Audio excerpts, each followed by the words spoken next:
सभी को नमस्कार। मेरे साथ यहाँ पर उपस्थित हैं विधायक अजय महावर जी, हमारे विधानसभा के सदस्य विधायक अनिल वाजपेयी जी और साथियों। आज का ये संवाददाता सम्मेलन, ये सबको विदित है कि कल से दिल्ली विधानसभा का सत्र प्रारंभ होने जा रहा है। ये विधानसभा का आखिरी सत्र है चुनाव से पूर्व, और इसमें कुछ महत्वपूर्ण विषय जिनको लेकर के 5 वर्ष तक सरकार गुमराह करती रही और अपनी जिम्मेदारियों का निर्वाह करने से संवैधानिक संकट उत्पन्न हुआ ना करने से उनके, और वो है सीएजी की रिपोर्ट। सीएजी की रिपोर्ट पहले 12 थी, अब 2 रिपोर्ट्स और आ गई हैं जो हमारी जानकारी में आया है। तो कुल 14 रिपोर्ट है जिनको सदन के पटल पर पेश करना है। हमने इस विषय में बार बार सरकार से आवेदन किया, उनको चेताया, इस मामले की गंभीरता को बताया। ये संवैधानिक संकट है। आप किस तरह से एक तरफ 10,000 करोड़ रुपए का लोन, इसका मतलब यह है कि दिल्ली की सरकार आम आदमी पार्टी के शासनकाल में कंगाल हो चुकी है। ये पैसा कहाँ जा रहा है? ये जनता के वेलफेयर पर पैसा खर्च होना था, सीवर ठीक होने थे, पानी गंदा आता है वो ठीक होना था, हर घर में झुग्गी में नल लगना था, राशन कार्ड बनने थे, तमाम चीजें जो लोगों से संबंधित है। लेकिन जनहित के काम नहीं हो रहे सरकार में, सड़कों का निर्माण नहीं हो रहा, वृक्ष जो वाइल्ड हो रहे हैं उनकी छटाई तक नहीं हो रही है, मैन और मशीनरी सब कोलैप्स्ड है। तो ये पैसा कहां जा रहा है? इसके लिए सीएजी की रिपोर्ट क्यों दबाई जा रही है? इसका मतलब दाल में काला है। सरकार में जो कुछ चल रहा है वो ठीक नहीं है, और अगर आखिरी सत्र में भी सीएजी की रिपोर्ट नहीं लाई गई तो ये गंभीर संकट होगा। आज इस विषय पर हम 12:15 बजे दिल्ली के उपराज्यपाल से भी मिल रहे हैं। आदरणीय उपराज्यपाल महोदय को हम पूरी स्थिति से अवगत कराएंगे और उनसे आग्रह करेंगे कि वो अपने विशेष अधिकार का प्रयोग करते हुए सीधा, अगर सरकार सीएजी की रिपोर्ट लेकर नहीं आ रही है तो हम एलजी साहब से आग्रह करेंगे कि 253 में, रूल बुक 253 के अनुसार वो असेंबली को संदेश भेजें और सीएजी की रिपोर्ट पटल पर प्रस्तुत करवाई जाए, पेश की जाए, रखी जाए, और ये संकट दूर होगा क्योंकि इससे लोगों को सच पता लगेगा। इसके साथ साथ हम दिल्ली की सरकार से, जहां कल सदन में सीएजी की रिपोर्ट पेश करने के लिए बाध्य करेंगे उन्हें, वहीं जो रोहिंग्यास के फर्जी वोट बनाए जा रहे हैं दिल्ली में आजकल, अभी आतिशी मार्लिना ने एक प्रेस कॉन्फ्रेंस की थी मुख्यमंत्री जी ने, और एक तरह से अप्रत्यक्ष रूप से जो प्रोसेस चल रहा है वोट बनाने का, उन अधिकारियों को धमकाने की कोशिश की थी कि जो फर्जी वोट हम लेके आ रहे हैं वो बनाओ, वरना हम आपके खिलाफ कार्रवाई करेंगे। ये गंभीर मामला है। हम दिल्ली को बांग्लादेश नहीं बनने देंगे, और जो बल्क में वोट लेकर के जा रहे हैं आम आदमी पार्टी के लोग, फर्जी वोट, उसका संज्ञान लिया जाना चाहिए। और यह भी मांग हम दिल्ली के उपराज्यपाल जी से आज करेंगे और ये मुद्दा सदन में उठाएंगे कि दिल्ली को जिस तरह से बांग्लादेशी घुसपैठिए और रोहिंग्या के हवाले करने की जो एक कुचक्र, एक साजिश आम आदमी पार्टी कर रही है, इसको हम कामयाब नहीं होने देंगे। इसके साथ साथ दिल्ली के अंदर ग्रैप 4 लगा हुआ है। पिछले 15 दिन से कंस्ट्रक्शन का काम बंद है। आप सब जानते हैं कि जो कंस्ट्रक्शन वर्क से जुड़े हुए दिहाड़ी मजदूर हैं, स्किल्ड एंड अनस्किल्ड, उसमें सभी प्रकार के लोग, चाहे वो इलेक्ट्रीशियन का काम करते हो, चाहे वो सफ़ेदी का काम करते हो, पेंट का काम करते हो, दरवाजे बनाने का हो, कारपेंटर हो, कोई सामान जो है वो फिट करता हो, फिटर हो, सैनिटरी का काम जो करता हो, ऐसे दिल्ली में 20 लाख लोग हैं। 20 लाख। इन सबको कॉम्पनसेशन दिया जाए ग्रैप को, क्योंकि ये सब हैंड टू माउथ है। इनकी रोजी रोटी प्रतिदिन कमाते हैं और उसी को खाते हैं। आज 15 दिन से बच्चे दूध के लिए तरस रहे हैं उनके। ये एक बड़ा वर्ग है। सरकार के पास कंस्ट्रक्शन वर्कर्स का जो फंड है उसमें 4,500 करोड़ रुपए एक्यूमुलेट हो चुके हैं अब तक। इसके लिए अतिरिक्त कहीं से पैसा लाने की जरूरत नहीं है। सरकार के पास इनके वेलफेयर का फंड है। लेकिन इस सरकार ने 10 साल के शासनकाल में इन मजदूरों के कल्याण के लिए जो फंड है उसका उनके कल्याण के लिए इस्तेमाल ही नहीं किया। अभी ऊंट के मुंह में जीरा, इनका रजिस्ट्रेशन तक नहीं किया। 20 लाख लोगों का रजिस्ट्रेशन ही नहीं किया। सिर्फ 88,900 लोगों का रजिस्ट्रेशन है और उसमें भी 50% फर्जी है। इन्होंने अपने लोग उसमें भर्ती कर दिए। जिनका बिल्डिंग कंस्ट्रक्शन से कोई लेना देना नहीं, उनको भी जोड़ दिया। इसकी भी जांच होनी चाहिए। और जो 20 लाख लोग बाहर हैं जिनकी रजिस्ट्रेशन ही नहीं हुआ, उनको कॉम्पनसेशन मिलेगा नहीं ग्रैप 4 का। और हमारी ये मांग है कि प्रतिदिन जो दिहाड़ी फिक्स है, मिनिमम वेजेस सरकार की ओर से, स्किल्ड एंड अनस्किल्ड, उसके अनुसार जितने दिन से काम बंद है उतने दिन कैलकुलेट करके प्रत्येक कंस्ट्रक्शन वर्कर को पैसा दिया जाए। 20 लाख लोगों को। सरकार अपनी जिम्मेदारी से बच नहीं सकती। मैंने इस मामले में कल दिल्ली के मुख्यमंत्री को पत्र भी लिखा है और कहा है कि 20 लाख लोगों का, जो गरीब लोग हैं, जो भूखों मर रहे हैं, और उसकी जिम्मेदार सीधी तौर पे आम आदमी पार्टी है, क्योंकि पॉल्यूशन को रोकने में फेल रहे। अगर पॉल्यूशन को रोकते, समय रहते काम करते, तो ये हालात पैदा नहीं होते दिल्ली में। इस तरह की स्थिति पैदा नहीं होती कि आज 500 के पार जो पॉल्यूशन का AQI जो है वो 500 के पार जा रहा है।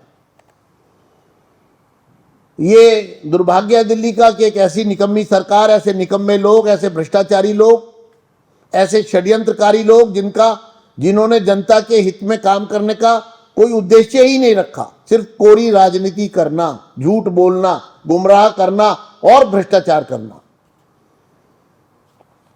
एक तरफ दिल्ली के आम नागरिकों का जीवन पॉल्यूशन के कारण अस्त व्यस्त है, लोग बीमार पड़ रहे हैं। वहीं दूसरी तरफ कंस्ट्रक्शन वर्कर्स की रोजी रोटी पर सवाल उठा और जितने भी लोग ग्रैप 4 के कारण प्रभावित हुए और जिनका रोजगार बंद हो गया और जो डेली वेजर हैं, उन सबको भी कॉम्पनसेशन दिया जाए। हमारा ये कहना है कि एक तरफ कंगाल है आप, एक तरफ आयुष्मान भारत योजना जो है उसको आप इंप्लीमेंट नहीं करें। मेरे पास हाई कोर्ट का ऑर्डर है और ये जो ऑर्डर है, ये इस ऑर्डर को के अनुसार इन्होंने कोर्ट में कमिट किया था। ये 13 नवंबर का ऑर्डर है।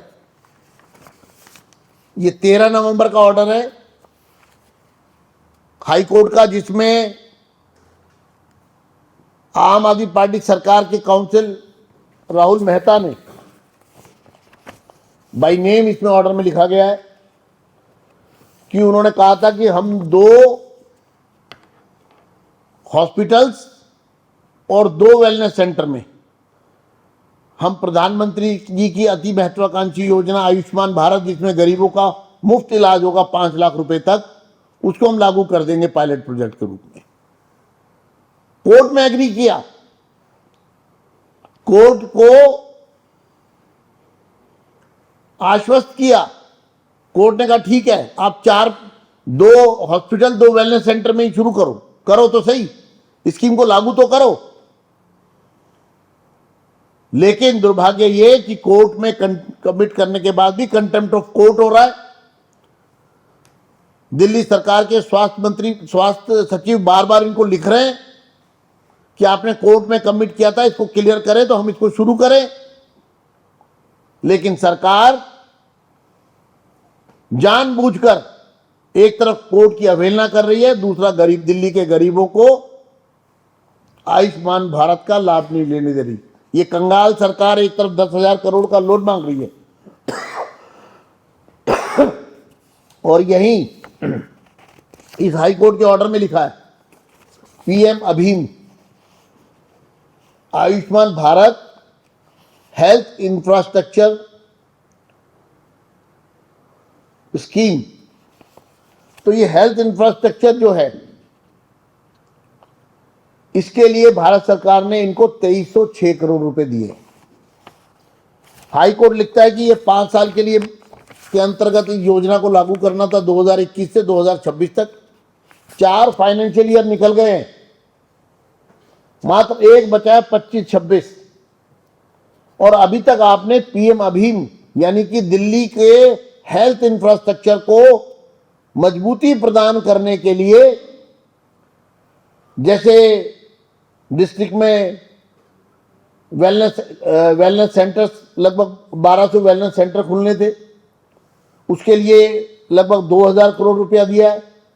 इसी तरह से लैबोरेटरीज, लैब, हर डिस्ट्रिक्ट में एक लैब नई बनानी थी, उसके लिए सरकार ने पैसा दिया है। हाई कोर्ट कहता है ये आपने क्यों नहीं इंप्लीमेंट किया?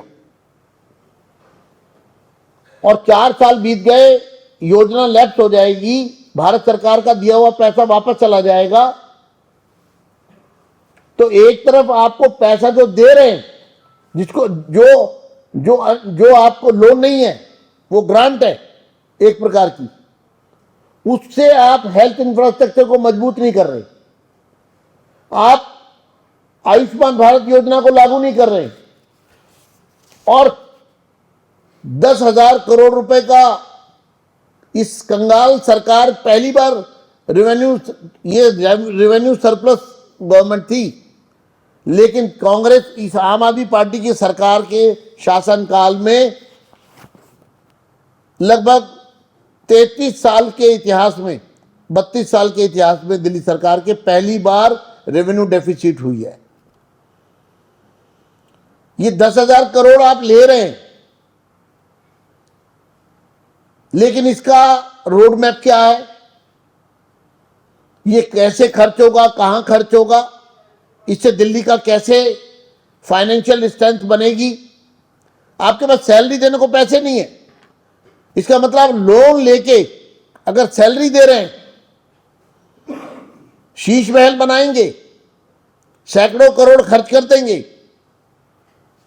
लेकिन लोन लेके, उधार लेके, जिस पर 44,000 करोड़ रुपए का इंटरेस्ट पड़ेगा।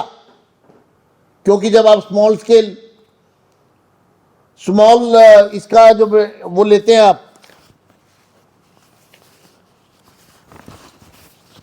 तो उसमें 15 साल का रोड मैप है रीपेमेंट का, और उस पर लगभग 44-45 हजार करोड़ रुपया इंटरेस्ट पड़ेगा। तो आप इतना पैसा लोन लेंगे, उससे सैलरी देंगे, उससे आप अपनी कंगाली मिटाने की कोशिश करेंगे सिर्फ आपके रूटीन एक्सपेंडिचर के लिए, और फिर बाकी चुनाव के मौके पर फ्रीबीज करके, लोगों को गुमराह करके एक्सचेकर पर बर्डन डाल के आप अपना स्वार्थ सिद्ध करेंगे। हम चाहते हैं सदन में इस वित्तीय परिस्थितियां जो दिल्ली सरकार की है इस पर भी चर्चा हो। कल होने वाले सदन में हम इसकी भी मांग करेंगे।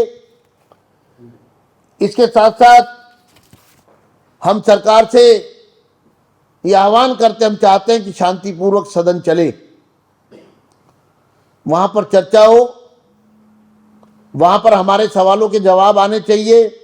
लेकिन दुर्भाग्य ये है कि इस बार भी आखिरी सत्र में भी प्रश्नकाल नहीं है। विधायक जाएं तो जाए कहां? जनता के सवालों को लेकर कहां जाएं? कहां गुहार लगाएं? मंत्री से कैसे जवाब लें? लोगों की परेशानी किसको बताएं? कोई सुनने वाला नहीं है, कोई जवाब देने को तैयार नहीं है। यह अराजकता की स्थिति दिल्ली में है। इसलिए सरकार को सत्ता से बाहर करना ही हमारा एकमात्र लक्ष्य है, क्योंकि ये क्लोज डोर गवर्नमेंट है, करप्शन से भरी हुई सरकार है, भ्रष्टाचार से युक्त सरकार है, जिनका इंटरेस्ट सिर्फ भ्रष्टाचार में है, पब्लिक वेलफेयर में नहीं है। इन तमाम मुद्दों को लेकर के हम आज उपराज्यपाल महोदय को भी अवगत कराएंगे और कल शुरू होने वाले सदन में भी ये सब मुद्दे उठाए जाएंगे। धन्यवाद।